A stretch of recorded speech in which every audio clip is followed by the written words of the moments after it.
Somewhere in the world one day, there were two frogs.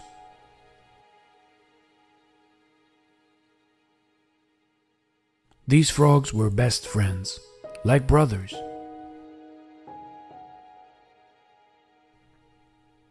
One was fat, the other one was thin. But they got along well, nevertheless. Always looking for trouble and adventure, they were hopping around the countryside when suddenly they saw a farmer leave a bucket in front of a stable.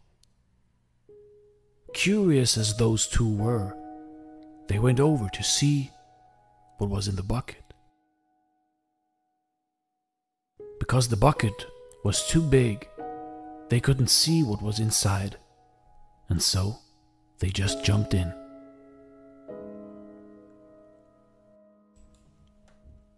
The bucket was filled with milk, but they couldn't get out as the sides were too slippery, so they were just swimming around. They swam and they swam, but still couldn't get out. After 1 hour, the fat frog said to his thin friend frog, "Brother frog, there's no use paddling any longer. We're just going to drown. We will die. It is inevitable. So we might as well give up. There is no point.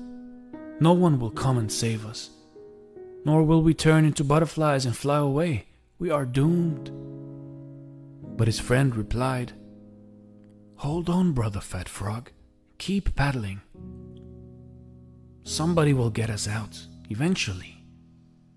As long as we don't give up, we won't drown and we can't die."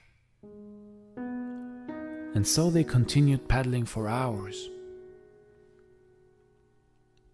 As the sun started to go down, the fat frog said, "I can't go on any longer.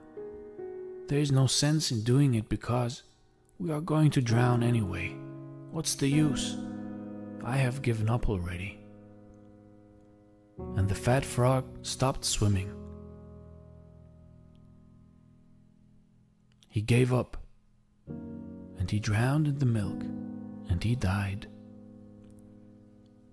The skinny frog was devastated that he had lost his best friend since pond days, and couldn't hold back his tears. But more determined than ever, he started paddling even faster and faster to numb the pain. Suddenly, at around midnight, he noticed that he had turned the milk into butter because he had been paddling for so long, and so he was able to jump out of the bucket. He let out a joyous yell and jumped back into the woods. He was alive. He had made it.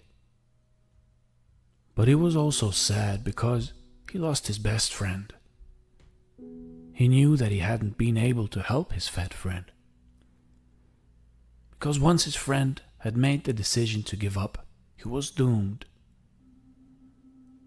You see, we never lose as long as we don't give up.